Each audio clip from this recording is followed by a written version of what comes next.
Allez. Coucou tout le monde, on va juste attendre un petit peu pour voir si tout le monde peut rentrer dans la salle. Et puis, on va commencer du coup ce colloque de 5 jours. Enfin, de 4 jours du coup.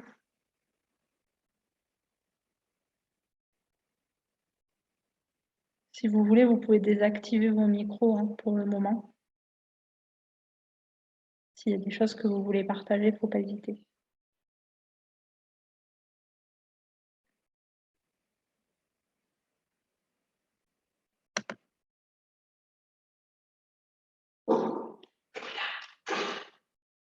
Est-ce que vous pouvez me dire si vous m'entendez bien? C'est OK, pour moi, c'est OK. C'est bon? Cool. N'hésitez pas à me dire si vous entendez bien, etc. Voilà. On va attendre juste un tout petit moment.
Bon, allez, on va commencer. Bonjour tout le monde.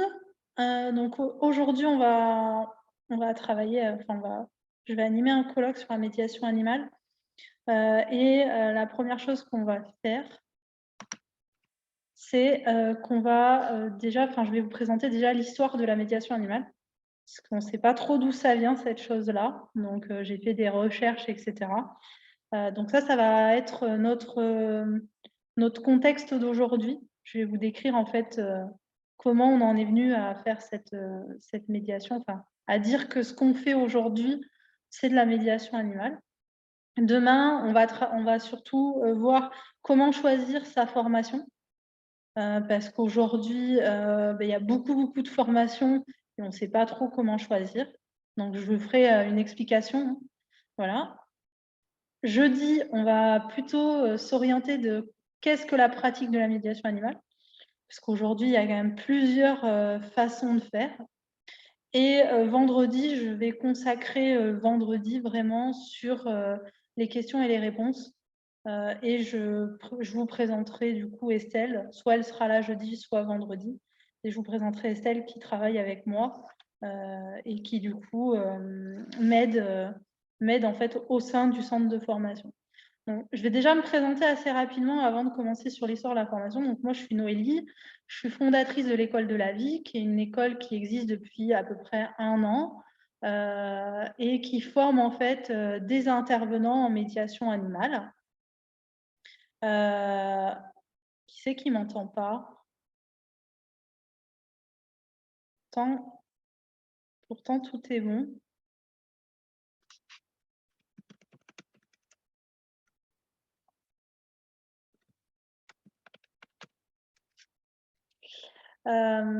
Et donc, du coup, donc moi, c'est Noélie, fondatrice de l'École de la vie.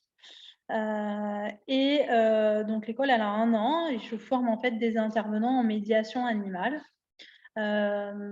sur 6 mois de formation avec une possibilité de 6 mois de plus où je vous accompagne dans la formation. Et après, en fait, moi, j'ai un principe, c'est que tous mes élèves ont accès en fait à la formation à vie avec la mise à jour de ce que je peux avoir comme information sur le juridique, sur tout ce qu'il y a.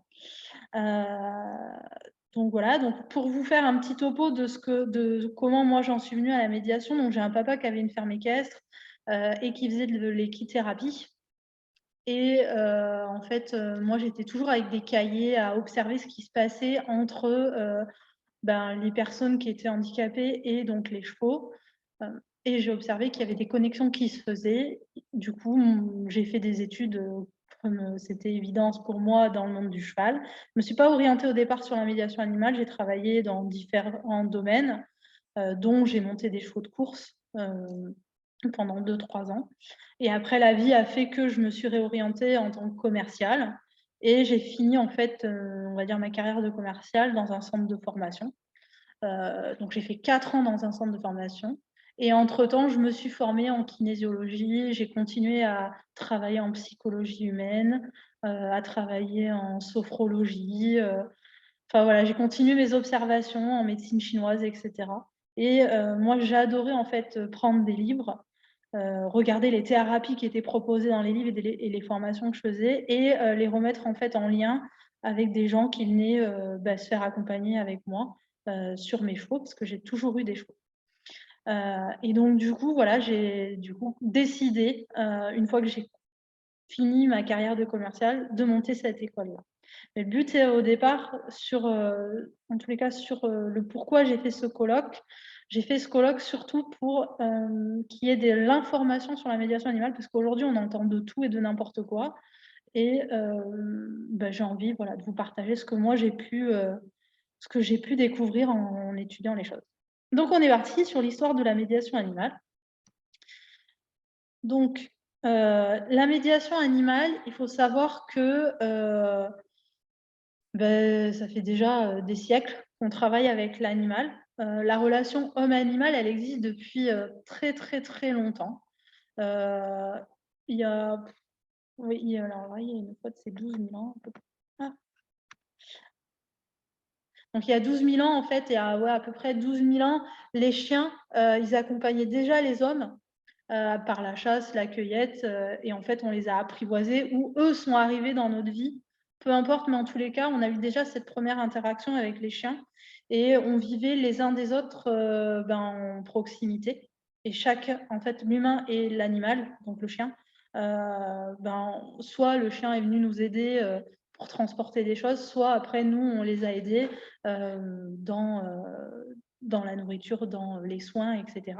Et du coup, ils sont devenus du coup domestiqués. L'effet bénéfique des animaux sur l'homme, c'est reconnu depuis le XVIIe siècle, où l'animal en fait devient un animal de compagnie. Donc ça, c'est reconnu, on va dire par l'État, voilà, juridiquement, dans les mentalités des gens. Et au XVIIIe siècle, les animaux entrent dans les institutions. C'est plutôt une optique thérapeutique. Mais il n'y a qu'à partir du XXe siècle que la médiation animale est prouvée scientifiquement sur des bases de recherche par des professionnels de la santé mentale et physique. Donc, à peu près au Moyen-Âge,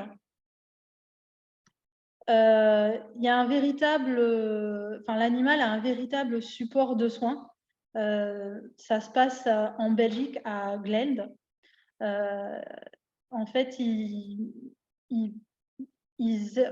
pensent et ils donnent la responsabilité aux malades de prendre en charge les soins de tout ce qui est... Attendez, je suis amenée des joints. De prendre en fait en charge ils donnent la responsabilité aux malades de prendre en charge les soins des animaux, donc tout ce qui est oiseaux et autres animaux de la ferme. Et c'est là où il y a eu des intervenants en zoothérapie en tant que tel. C'est la première chose qu'on a pu voir en zoothérapie.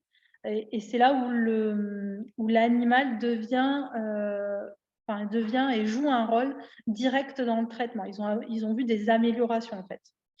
Au XVIIe siècle, on s'accorde à dire que s'occuper d'un animal, ça offre la capacité de rétablir l'harmonie entre le corps et l'esprit. Donc ça, c'est au XVIIe siècle qu'il y a eu ça.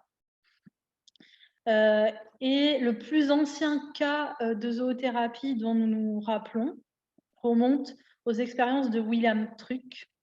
Donc c'est un docteur anglais en 1792 qui fonde en fait la New York Retreat, j'espère que je le dis bien,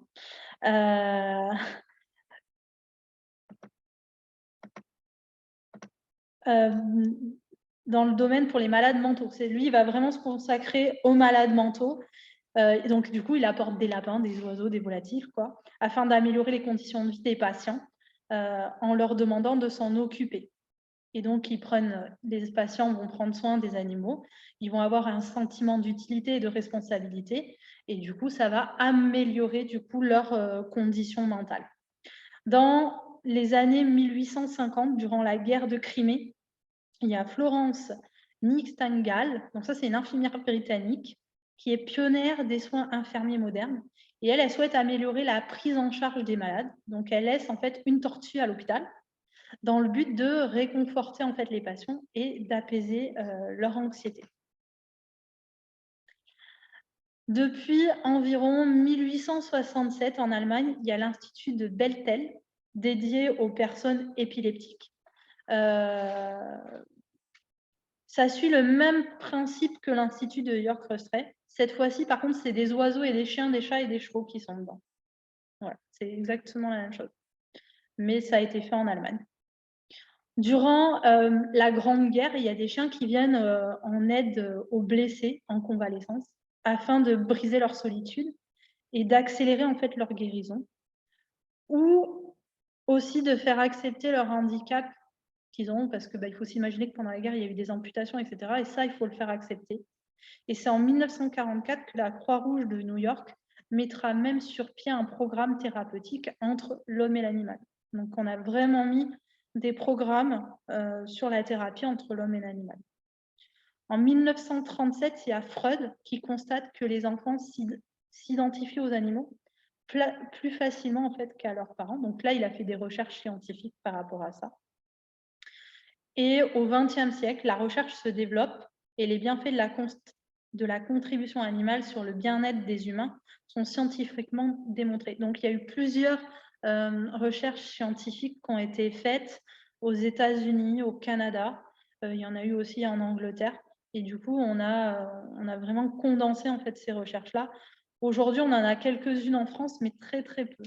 Enfin, du moins, écrit en français, il y en a très, très peu. Il y en a beaucoup écrits en anglais.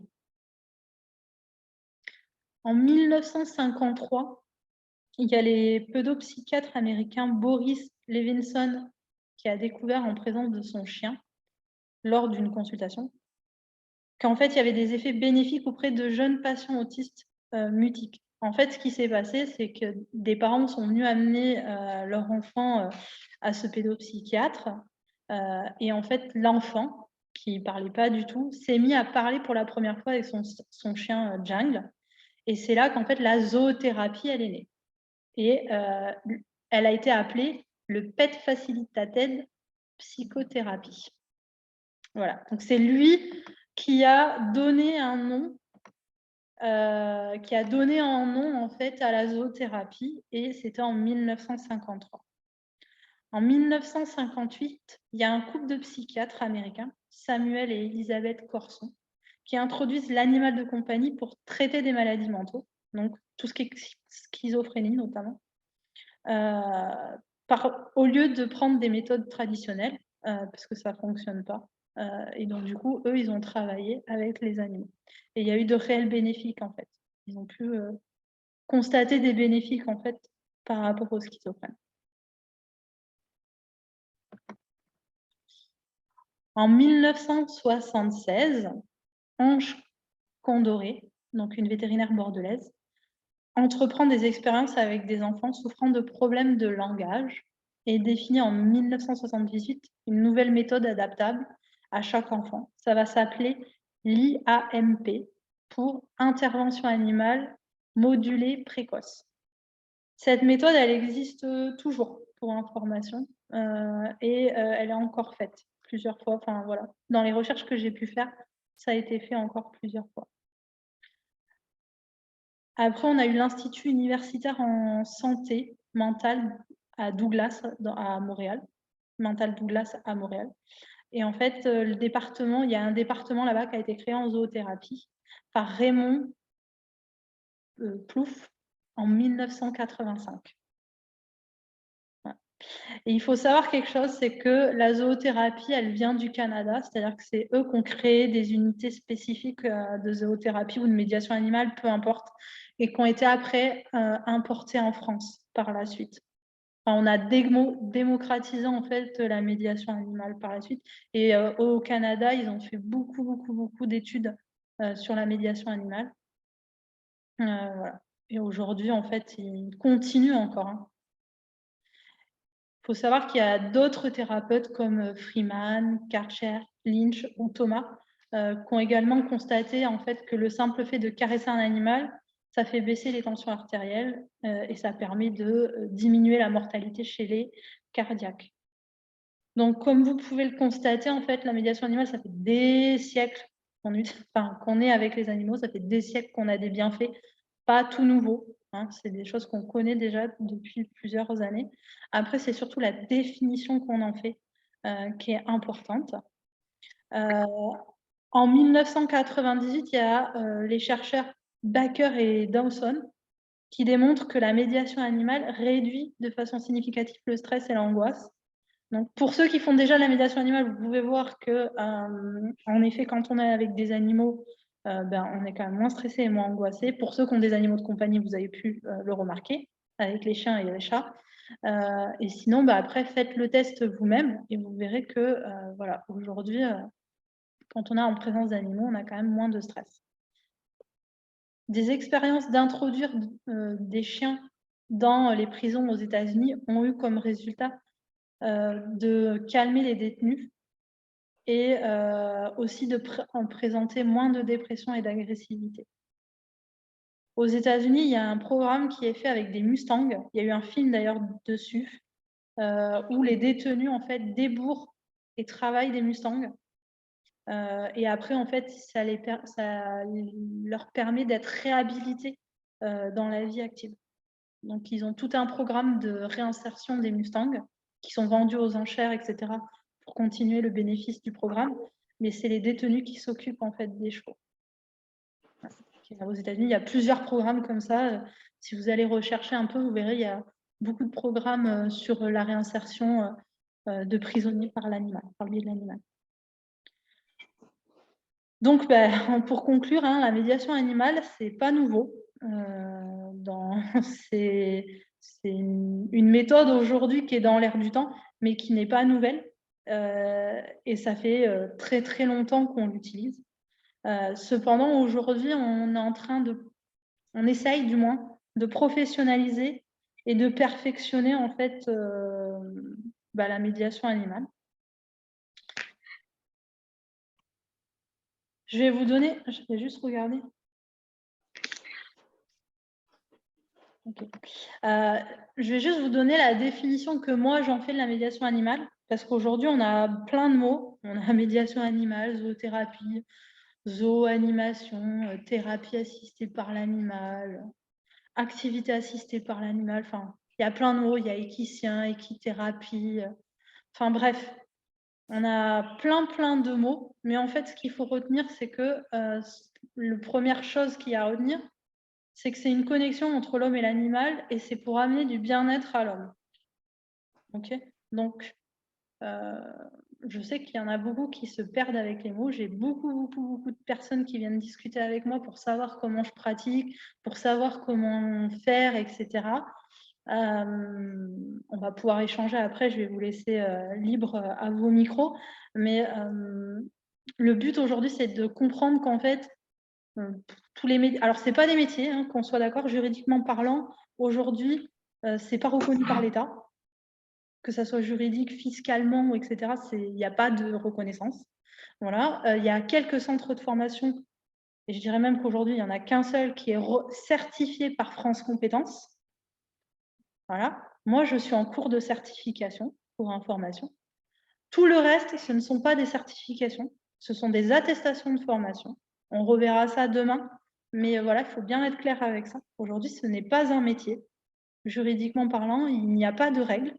On peut faire même pas 1 heure de formation et se mettre médiation animale sans aucun problème. Il faut en être conscient. Voilà. J'avais juste envie de mettre un petit bémol là-dessus. Il faut bien être clair là-dessus. Donc, tous les centres de formation qui vous disent que ce sont des certifications, c'est faux. Voilà, je vous dis, aujourd'hui, il n'y a qu'un seul centre de formation qui est certifié. Je peux vous donner le nom, c'est Agatea. Hein, il n'y a aucun souci avec ça. Et après, il y a différentes pratiques de médiation animale. On peut pratiquer avec beaucoup de public. On verra ça par la suite. Mais du coup, voilà, c'est surtout à vous de voir comment vous voulez pratiquer, ce que vous voulez pratiquer et quelle formation vous voulez avoir. La médiation animale, c'est surtout susciter des interactions positives lors d'activités ciblées avec des animaux, dans un but en fait d'apporter du bien-être et de maintenir ou d'améliorer la capacité physique, cognitive, psychologique et sociale. Ça ne veut pas dire qu'on enlève tout traitement médical. Je vais être bien claire là-dessus, on n'est pas des médecins, on n'est pas là pour soigner, qu'on soit bien OK, on amène du bien-être. Voilà. Je veux juste être claire là-dessus parce qu'aujourd'hui, il y a un peu la guerre avec ça. Et moi, je veux être claire que quand mes élèves y viennent, ou même vous, quand voilà, vous faites cet échange avec moi, aujourd'hui, voilà, on amène du bien-être. Oui, on débloque des choses. Oui, il y a des choses qui se passent, mais le médical reste présent. On soit OK avec ça.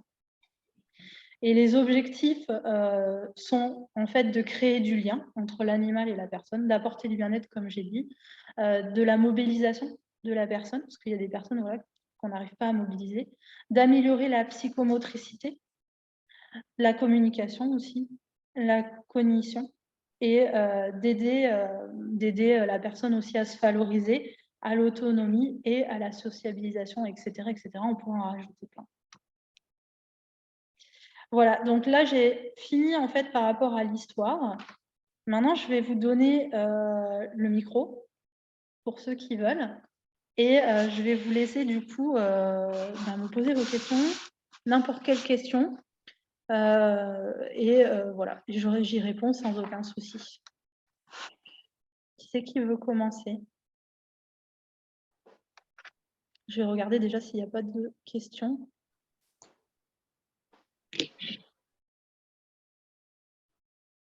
Il n'y a pas de questions, bah, allez-y hein, si vous voulez. Ou alors vous posez des questions dans le chat, allez-y. Hein. Il n'y a pas de souci par rapport aux questions.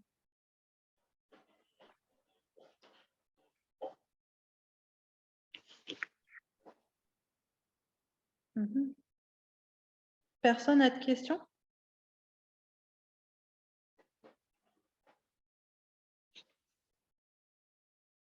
Sur l'histoire, sur la pratique de la médiation animale, tout est très clair pour vous?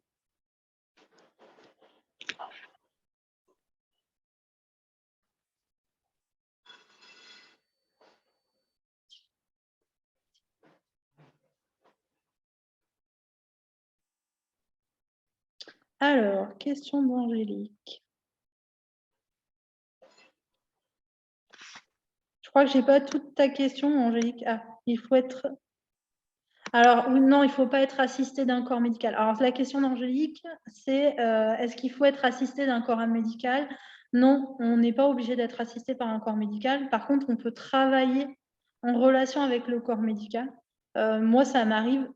Aujourd'hui, je forme beaucoup de praticiens, on va dire de la santé, donc des infirmières, des psychologues, etc. Mais j'ai des élèves qui se sont en reconversion totale et ça ne pose pas de souci. Et qui vont dans les EHPAD, etc., sans aucun problème. Donc non, il n'y a pas besoin de corps médical. Après, on peut travailler avec eux et savoir en fait ce qui se passe pour pouvoir nous travailler derrière avec l'animal. Et aussi, je mettrai un point d'ordre à ça, c'est que moi, en tous les cas, dans ma pratique, je travaille avec des animaux en totale liberté et j'apprends en fait à mes élèves à travailler avec les animaux en liberté. Parce que c'est important que l'animal puisse dire non et qu'il puisse aussi dire s'il a envie de venir travailler avec nous ou pas. Voilà, c'est son libre choix. Voilà. Après, on peut travailler avec tout type d'animaux. Il n'y a pas, d'animaux, on va dire, de prédilection. Moi, sur la structure, je travaille avec des animaux qui sont en fait qui ont été battus et qui ont eu des traumatismes avant, parce que j'ai récupéré pas mal de chevaux en fait traumatisés. Et aujourd'hui, c'est des très très bons médiateurs quoi. Quand ils s'y mettent, ils travaillent et ça pose aucun problème. Donc voilà. Mais il n'y a pas, en fait, l'animal, on n'a pas besoin de faire une formation pour lui, etc. Il sait ce qu'il y a à faire en fait quand on le laisse en liberté. Véronique qui nous demande, faut-il travailler en médiation avec un ou plusieurs animaux? Tu as les deux possibilités, je dirais. Tu peux travailler avec un seul animal. Moi, j'ai, par exemple, dans la salle de formation, j'ai un chat et elle travaille toute seule parce qu'elle est territoriale. Son aspect, on va dire, éthologique. Le chat, il est territorial, donc normalement, il est censé vivre seul et il se rencontre que pour la reproduction. Donc, elle travaille toute seule. Moi, j'ai respecté, en fait, au niveau de l'éthologie scientifique, voilà, qu'elle puisse travailler toute seule. Et après, au niveau des chevaux, souvent, on va dans le groupe ou dans les lamas, par exemple, ou avec les lamas. On va dans le groupe et là, c'est l'animal qui choisit de travailler avec nous. Voilà. Donc, on peut en avoir un ou plusieurs, ça ne pose pas de problème. La seule chose,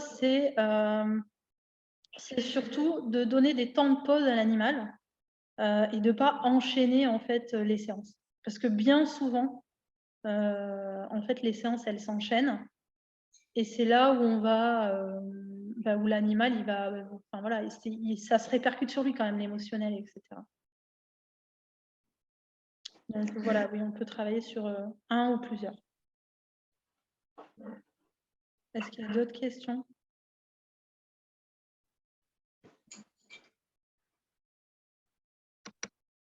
N'hésitez pas, hein, vous pouvez prendre... Je vais prendre la parole.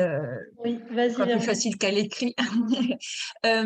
Tu parlais là des temps de pause par rapport à l'animal. C'est lui qui dit stop ou il y a des moyens aussi en énergétique pour le rebooster ou c'est vraiment un temps de calme dans le Ouais. respect en fait de l'animal, par exemple? En fait, alors déjà, il faut bien connaître son animal, donc avoir bien observé son animal, savoir quand est-ce que lui, il a ses temps de pause. Par exemple, un cheval, on sait que voilà, il mange 16 heures par jour, donc si on le fait travailler pendant ces périodes où il broute, ça va être compliqué, quoi. Il a besoin en fait d'avoir quand même ces temps où il mange. Et après, au niveau énergétique, on peut le rebooster. Moi, mes animaux, ils passent 2 fois par an en shiatsu, voire plus. Après, il y a moi aussi où je travaille en kinésio sur eux. Et ça, en fait, pendant la formation, voilà, je vous dis moi comment je fonctionne au niveau de ma formation, mais en tous les cas, je travaille avec mes élèves pour leur expliquer comment on rebooste l'animal et comment on peut travailler avec lui en kinésio, en communication animale, etc. Ça, c'est important pour moi. Et surtout pour aussi la personne qui va travailler avec l'animal. Et après, on peut travailler aussi... il ne faut pas que l'animal, par exemple, si on se déplace en EHPAD, on ne fait pas 3 EHPAD dans la journée, ce n'est pas possible pour lui. Enfin, à un moment donné, il faut être clair, quoi. On fait une EHPAD et après, on revient chez soi. Déjà, quand on amène un animal en EHPAD, ça va le stresser, quand même le stress du transport. Ce n'est pas son milieu de prédilection. Donc, ben voilà, il faut respecter aussi son temps à lui de pause et qu'il soit chez lui en sécurité et confort, quoi. Voilà. Est-ce qu'il y a d'autres questions? Oui, moi, je veux bien prendre la parole aussi. Oui. C'est Nathalie. Oui, Nathalie, bonjour. Bonjour. Je voulais savoir, enfin moi je découvre en fait la médiation animale. Je voulais savoir si ça pouvait se faire avec n'importe quel animal, c'est-à-dire où est-ce qu'il a besoin d'avoir une aptitude au départ? Non, en fait, il n'y a pas d'aptitude au départ sur les animaux. Les animaux, ils font ça naturellement parce qu'eux, ils sont dans l'instant présent.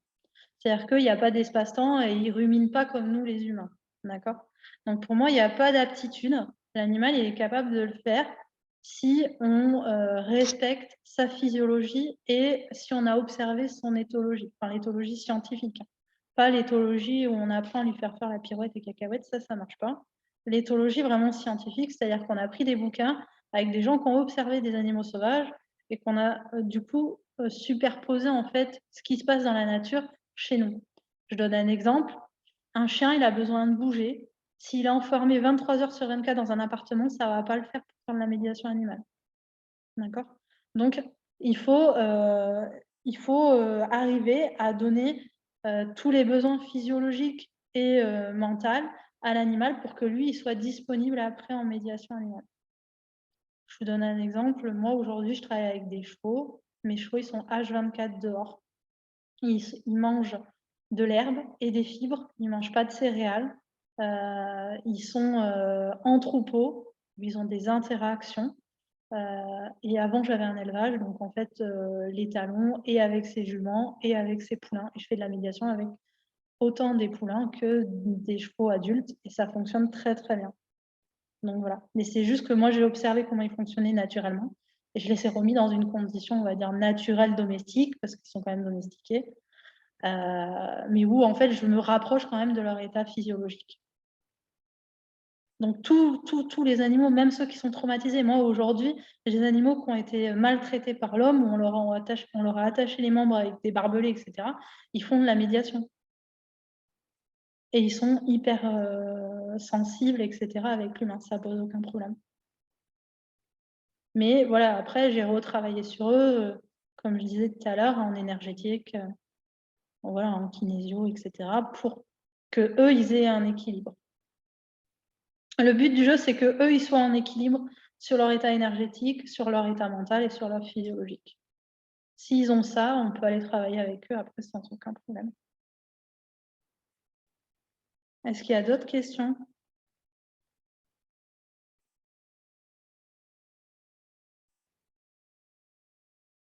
Je sais que oui.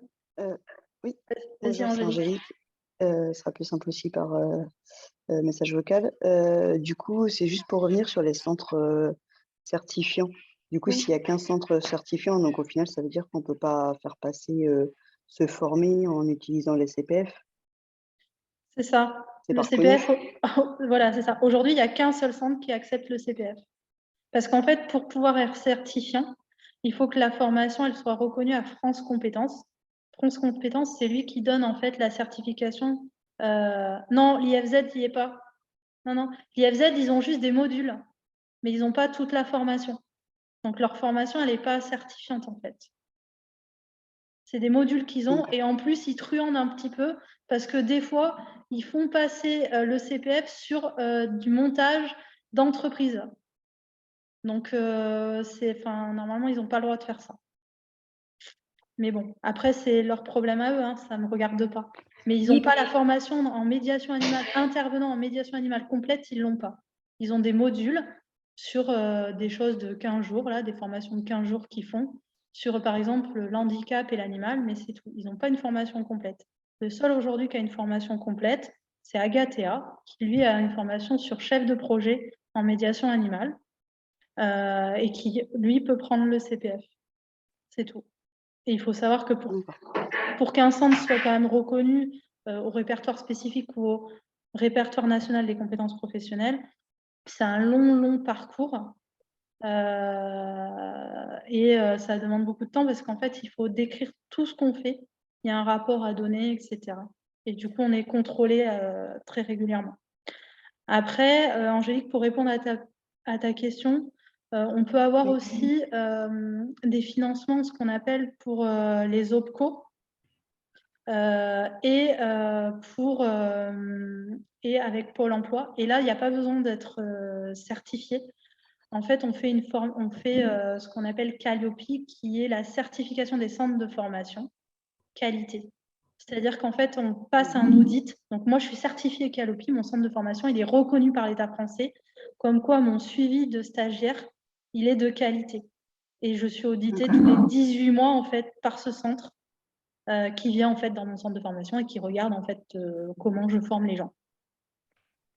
Okay. Voilà. Donc, il y a deux Je sais que c'est compliqué parce qu'aujourd'hui, il y a plein de choses qui se mettent en place et l'État français, ils ont fait, je pense que c'est bien ce qu'ils ont fait, mais il y a une grosse machine qui s'est mise en route. Mais voilà, il y a deux choses. C'est-à-dire qu'aujourd'hui, il y a le CPF qui, là, il faut être reconnu et certifié. Donc là, je vous dis, il y a Kagatea. Moi, l'IFZ, eux, c'est juste des modules. Et après, moi, je suis en cours de certification, mais il faut du temps. Donc, ça va venir, mais il faut qu'ils instruisent mon dossier, qu'ils valident mon dossier. Donc, voilà, c'est, on va dire, 1 an et demi de cours du combattant. Mais ça va le faire. Ça va le faire. Et après, on a aussi les centres de formation qui sont, eux, Calliope et qui sont reconnus, en fait, par l'État français, par un centre d'audition, où là, ça veut dire qu'ils forment... nous, en tous les cas, on est audité pour voir si le suivi de nos apprenants est correct. D'accord, merci. Et après, je me permets une petite question. Oui. Si du coup, tout le monde peut faire concrètement de la médiation animale pour pouvoir, en gros, travailler ou faire des modules avec des personnes, il faut monter une auto-entreprise ou il faut quel statut? Alors, Parce que c'est pareil, au niveau des animaux, il faut les déclarer ou... Alors, pour travailler avec chien, chat et NAC, il faut avoir ce qu'on appelle la CACED. Donc, c'est le certificat que les éleveurs passent en général. Pour tous les autres animaux, il n'y a pas besoin de certification. On peut travailler avec d'autres animaux, les oiseaux, etc. Après, ça sera juste être en règle par rapport à la DDPP si on transporte nos animaux. Par exemple, là, moi, je suis en Charente-Maritime et les oiseaux, on a eu la grippe aviaire. Et il fallait en fait avoir une attestation pour pouvoir transporter son oiseau. Donc, j'ai des élèves qui travaillent avec des oiseaux qui n'ont pas pu transporter pendant un laps de temps.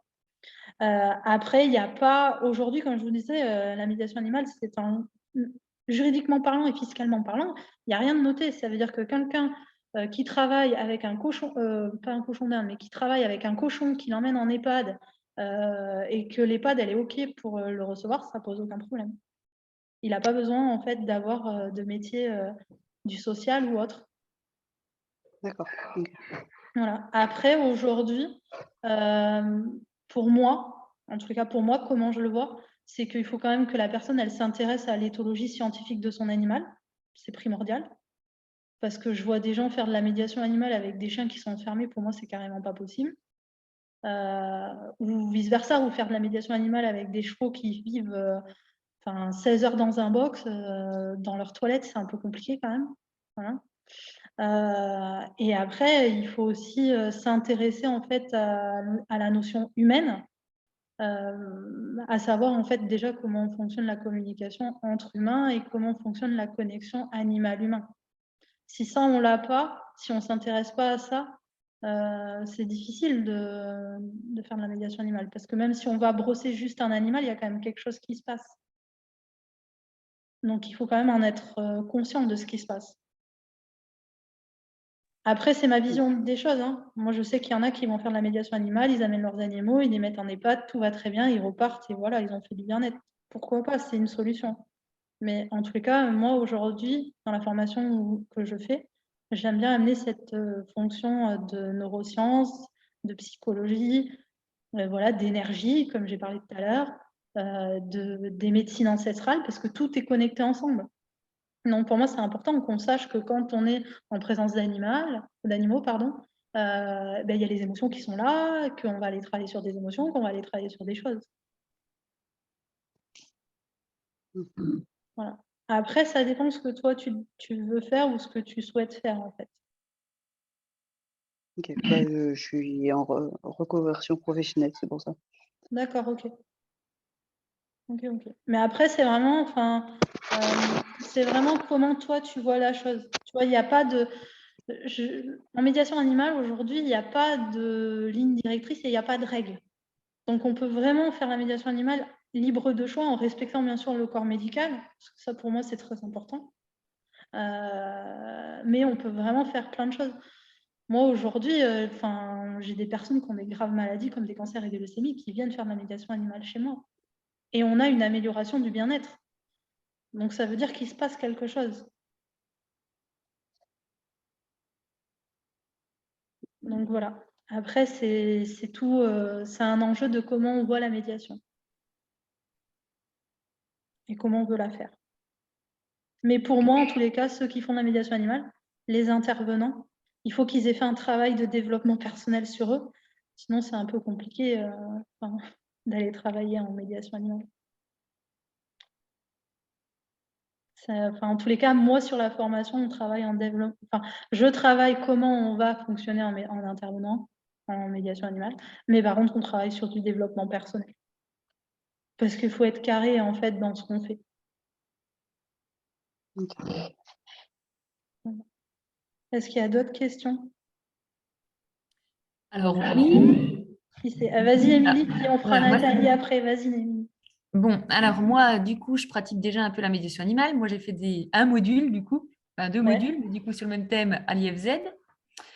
Et je travaille avec des jeunes en difficulté en MFR. Donc, Oui. depuis cette année, j'ai pu avoir le projet avec le boulot, l'association a validé. Super. Donc, je travaille avec des rongeurs là-bas et je les emmène, les jeunes, sur mon site à moi pour mes chevaux. Ok. Et moi, la question, elle est plus par rapport à l'accueil. L'accueil sur, si je veux monter ma petite structure, entre guillemets, chez moi. Quelles Ouais. sont les réglementations au niveau sanitaire, par exemple, au niveau, parce que là, du coup, l'assurance prend en charge du boulot quand j'emmène les jeunes, mais une fois qu'on accueille du public extérieur, Il faut que tu aies une RC Pro. c'est tout? Ouais. Il y Une a RC Pro, et après, tu peux faire, alors ça dépend comment est ta salle si tu les emmènes dans une salle. Est-ce que la salle, elle est à l'intérieur de chez toi ou est-ce qu'elle est fermée? C'est une salle extérieure qui n'a pas à voir avec ta maison. J'ai pas de salle extérieure, c'est juste le hangar où du coup il y a un lieu où on peut s'asseoir, mais il n'y a pas de, il y a rien dans ma maison en fait, c'est tout au hangar. Ok. Il faudrait juste appeler, alors ça, je peux pas te répondre là-dessus parce que ça dépend vraiment du département, mais appelle quand même les pompiers qui te diront si tu dois faire un ERP de moins de 19 ou pas. D'accord. Voilà. Si tu dois faire un ERP de moins de 19 personnes, c'est très simple, c'est un document à remplir, c'est la mairie qui la signe. Ok. Voilà. Il n'y a rien de compliqué, hein. Moi, c'est ce que j'ai moi là chez moi. Ça pose aucun problème. Après, c'est pour ça que je te demandais, parce que quand c'est dans notre propre maison à nous, ou par exemple la salle est reliée juste avec une porte, même si elle reste fermée, on n'a rien besoin de faire. D'accord. Voilà. Donc en fait, il y a plein de règles, mais voilà, ça c'est les 2 petites règles qui sont françaises. Voilà, on a l'ERP de moins de 19, c'est assez facile à obtenir. Et après, si on a une porte qui communique à notre maison, on n'a pas besoin de faire d'ERP. Ok, d'accord. Merci. Rien. Nathalie, vas-y, tu peux y aller, vu que tu avais une question. Oui, merci. Oui, j'ai manqué un petit peu le début, alors peut-être que tu as donné l'information. Mais en fait, est-ce que tu peux nous dire un petit peu plus sur la formation que tu proposes? Combien de temps elle dure? Combien ça coûte? Enfin voilà, tout ce que tu peux nous dire sur la formation à proprement parler. Ok. Alors, je vais vous donner les grandes lignes et après, j'ai Estelle qui s'est connectée, donc je vais la laisser se présenter parce que c'est elle qui donne en fait toutes les informations de la formation. Voilà. Donc, en fait, la formation, elle est sur 6 mois. Avec soit on l'a fait en 100% distanciel, soit on l'a fait avec 3 semaines de présentiel et on fait du distanciel. Et après, il y a aussi du coup la partie. On a une partie où en fait, je fais vraiment de l'accompagnement individualisé. C'est-à-dire que je vous accompagne dans votre projet de A jusqu'à Z. Je vous forme au métier, on va dire. Je vais appeler ça un métier parce que pour moi, c'est un métier. Et je vous accompagne après jusqu'au montage de votre projet, de votre offre. Parce que pour moi, l'un ne va pas sans l'autre. On ne peut pas être formé au métier si derrière, on ne sait pas comment on va le mettre en œuvre. Voilà. La formation dessus, il y a 7 modules qui sont, voilà, on pourra envoyer, je vais vous envoyer avec le replay le programme et puis après vous prendrez rendez-vous avec Estelle qui vous expliquera plus en détail en fait. Mais vraiment les modules, ça va vous amener à faire du développement personnel, mais aussi à travailler en interaction avec les animaux. Quand vous venez en présentiel chez moi, je vous montre comment moi je travaille avec vous et après vous faites avec mes animaux. Et en fait, vous allez voir qu'il n'y a pas d'animaux. Il n'y a pas de bons animaux, hein, parce qu'on travaille même avec des lamas qu'on ne touche pas et ça fonctionne très, très bien. Voilà. Et en fait, après la formation, il n'y a pas de prérequis parce que tout le monde peut y rentrer pour moi. Et on va travailler vraiment essentiellement sur la psychologie, sur l'énergie, sur les neurosciences, sur tout ce qui est médecine parallèle, donc médecine ancestrale, chinoise, médecine amérindienne, etc. En fait, j'ai monté mes modules. J'ai monté en fait mes modules pour que vous puissiez avoir une approche globale de la médiation animale et avoir une approche aussi, on va dire, subtile des ressentis. Et le but du jeu pour moi, c'est que vous puissiez développer vos ressentis et développer personnellement ce que vous voulez réellement faire. Il n'y a pas de méthode. J'ai pas de méthode, j'ai un concept. Moi, je vais vous amener un concept qui va permettre aux gens de se connecter à leur corps et de ressentir leur corps et de travailler avec leurs émotions, avec les cycles de la vie et leur système de fonctionnement. Voilà. Parce que pour moi, chaque maladie est égale à une émotion et on n'a pas une maladie ou on n'a pas un mal-être comme ça vient pas comme ça. Enfin, voilà, aujourd'hui, c'est prouvé. Hein. Voilà, on a les neurosciences qui sont là quand même et qui nous prouvent que une maladie, ça vient de quelque chose qu'on a et que au début de 0 à 7 ans, c'est notre base. Et s'il se passe quelque chose de 0 à 7 ans qu'on a aperçu, et ben, ça va s'imprimer dans notre corps. Voilà, donc en fait, là, c'est voilà, je fais un petit résumé de la formation. Il y a bien sûr le module où je vous accompagne sur l'offre, sur le juridique et sur toute la partie comptabilité. Et après, il y a aussi on va dire la validation de tous les modules. Il y a un mémoire à rendre. On va dédramatiser le mémoire. C'est un travail personnel, d'accord, le mémoire. Je ne vais pas vous taquer sur le mémoire. La seule chose que je veux, c'est que vous travaillez en profondeur votre projet. Et c'est pour ça que je demande un mémoire. Et après, il y a aussi donc des questions-réponses tout au long de la formation. Et il y a une pratique à la fin d'une médiation animale, soit avec votre propre animal, soit avec mes animaux, peu importe comment on le fait. Voilà. La formation, donc, elle est sur 6 mois, c'est ce que je vous ai dit. Ceux qui sont en distanciel, ou même maintenant distanciel, présentiel, ils peuvent me rendre le mémoire en fait un peu plus tard. Ils ont 6 mois en fait après pour me le rendre. Parce que voilà, des fois, le mémoire, on a besoin de travailler un peu dessus pour pouvoir me le rendre. En fait, après ces 1 an de formation, on va dire, vous avez accès encore à toutes les mises à jour, etc. de la formation. Donc, par exemple, je vous donne un exemple. Avant, il n'y avait pas de module sur la neuroscience. Et aujourd'hui, en fait, il y a des modules sur la neuroscience et mes anciens élèves qui ont déjà passé la formation ont accès en fait à ces modules-là. Parce que pour moi, c'est important que tout le monde ait accès au bienfait de la formation. Et par exemple, si demain, on reconnaît le métier juridiquement, je vous donnerai l'information. Et voilà, le but, c'est vraiment de former un groupe d'intervenants en médiation animale pour que vous puissiez interagir avec des gens que vous connaissez et avec qui vous pouvez échanger. Parce qu'aujourd'hui, on s'aperçoit qu'il y a beaucoup de choses qui sont dites et qui sont fausses. Voilà. Après, pour les tarifs et tout, il faut voir ça avec Estelle. Estelle, je vais te laisser la parole, comme ça tu vas te présenter. C'est avec moi qu'il faut négocier. Voilà, c'est ça. Bonjour. C'est la négociatrice. Bon, ravie de vous avoir rejoint. J'étais en rendez-vous avec une personne justement qui est intéressée. Donc, j'accompagne et je collabore avec Noélie depuis quelques mois maintenant sur cette formation en médiation animale que je trouve dans le concept et dans la manière dont c'est fait assez formidable. Je pense qu'il n'en existe aucune comme celle-ci. Et je vous accueille donc pour évaluer votre projet, parce que le but, avant toute chose, c'est que ce que vous avez envie de faire avec ce qu'on appelle l'intervention en médiation animale et votre projet, même s'il est qu'à l'état de petit embryon, il soit compatible avec le concept que Noélie, elle développe. Et le but de ces rendez-vous, ce n'est pas du tout des entretiens de recrutement, c'est vraiment d'échanger, que je connaisse votre situation actuelle, vos objectifs, où vous en êtes, quel temps vous avez à consacrer, voilà, pour vérifier si ce que nous, on propose, c'est compatible avec ce que vous avez envie de faire. Et dans ces cas-là, effectivement, je rentre dans les détails de tous les modules. Vous pouvez me poser toutes vos questions. Le but, c'est au-delà, c'est souvent ce que je dis, au-delà d'avoir une enseignante qui est Noélie et des élèves, c'est avant toute chose une équipe qui voulons avancer pour que dans les années à venir, il y ait de plus en plus de personnes qui puissent pratiquer cette thérapie, parce que c'est vraiment assez incroyable de travailler avec les animaux et d'accompagner des personnes en difficulté, que ce soit des adolescents, des personnes âgées, des personnes malades, à s'apaiser grâce à notre compagnon qui est notre vrai partenaire et qui va être l'animal avec lequel on va travailler. Donc, le but de ces rendez-vous, c'est de faire connaissance. Ça dure entre 30 et 40 minutes. Je vais vous mettre dans le petit chat, si vous voulez, mon calendrier, si vous avez envie de prendre rendez-vous. Et puis voilà, de vous présenter tout ça et puis d'avancer sur votre projet. Comme le disait Noélie, le mémoire, pour moi, c'est votre projet d'entreprise, c'est ce que vous aurez envie de mettre en place.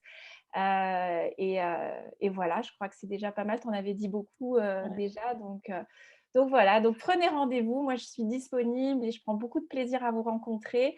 Il n'y a pas de pression, c'est vraiment un échange.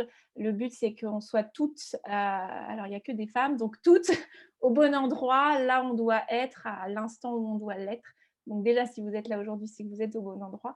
Et puis si... Pardon, il y a un monsieur. Oh, pardon. Je l'ai réveillé, je vous ai entendu. Ah, il est réveillé en plus. Et je ne l'ai pas encore vu en rendez-vous, ce monsieur. Alors, ce sera avec plaisir. Un grand plaisir. Voilà. Alors, à bientôt, j'espère. Je vous mets tout de suite mon petit calendrier dans le chat pour que vous preniez rendez-vous si vous voulez. Et puis, mon mail. Parce que si vous ne pouvez pas prendre rendez-vous tout de suite, au moins, n'hésitez pas à m'envoyer un petit message et à nous poser les questions. Et voilà, à bientôt et merci. Merci Estelle. Et j'ai vu qu'il y avait une question dans le chat, si on formait des agriculteurs. Oui, beaucoup, beaucoup, beaucoup. Et d'ailleurs, je vais laisser la parole à Alexandra qui nous a rejoint, qui est éleveuse caprin. Et elle va se présenter et puis elle va vous faire un petit témoignage du coup de la formation. Je te laisse libre cours, Alexandra. Bonjour à tout le monde, excusez-moi du retard, j'avais des petits problèmes de connexion. Donc effectivement, je suis moi-même agricultrice depuis 1 an maintenant, puisque c'est une reconversion professionnelle. Et j'ai intégré le parcours de Noélie au mois de juillet. C'est une super formation. C'est des modules qui sont juste exceptionnels. Qui sont un enrichissement personnel pour moi en tout cas et qui permettent également un gros travail sur soi avant de pouvoir justement s'engager auprès des autres. Donc c'est compatible aussi avec le métier d'éleveur parce que justement quand on est éleveur, on aime nos animaux et je pense que la médiation elle va avec.